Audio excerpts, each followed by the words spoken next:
G'day again, guys, and thanks for tuning in again. You're listening to Paul and Michael. We're talking about neuroperformance. Last time we talked about eye movements that included saccadic eye movements, which was jumping from target to target, and then convergence, which is the ability for the eyes to come in as something's coming closer to us.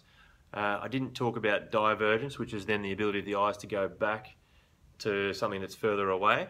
But of course, when you think about it, there really is both of those things happening all at once. So if you think about a tennis ball coming to and from, you've got convergence, divergence repetitively as you look to one side of the court, back to the ball, back to the other side of the court, and saccadic movements as you're scanning your environment and seeing where your competitor's going. And so those movements need to be fast, they need to be accurate for you to then have nice, accurate, fast body movements subsequently. But what I wanted to talk about today is pursuit eye movements, which is the ability for an eye to track a target smoothly. And of course, we have all different directions that we can pursue a target.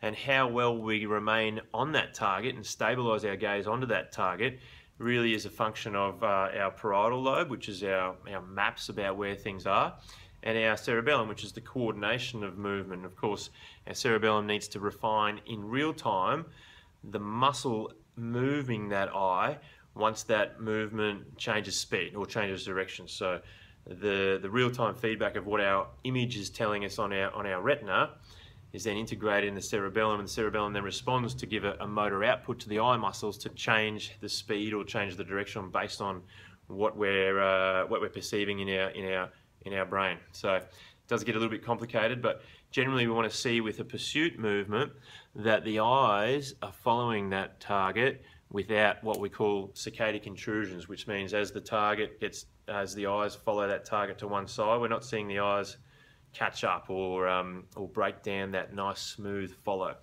And we know that if we're looking to one side, we're using that's the same side that we're going towards parietal lobe in that brain to know to follow that pursuit smoothly.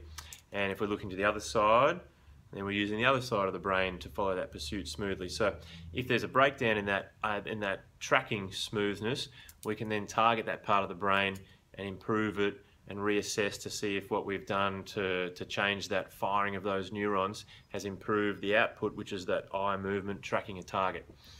So that's pursuits.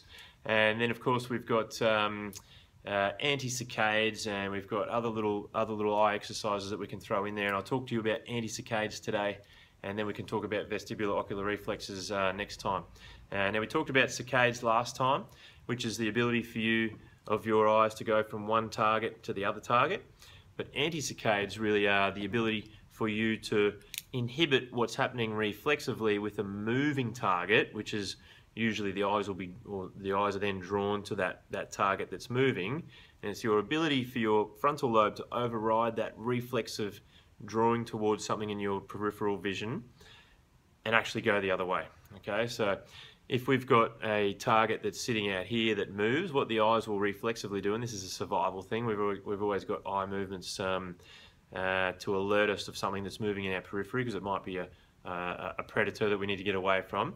So this survival hardwired process might mean that our eyes are inclined to do that when you see a target.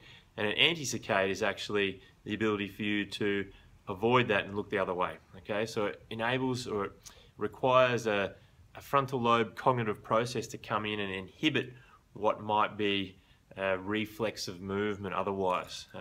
So that is actually a process that we would train to enhance performance. Of course, your ability to inhibit a movement is almost just as important as your ability to execute a movement with speed and accuracy. So let's leave it there for today. I'm trying to keep it around 5 minutes. That's 4.5 minutes. So next time I'm going to go into the vestibular ocular reflex, and that pretty much covers our eyes very quickly in 2.5 or 3 videos.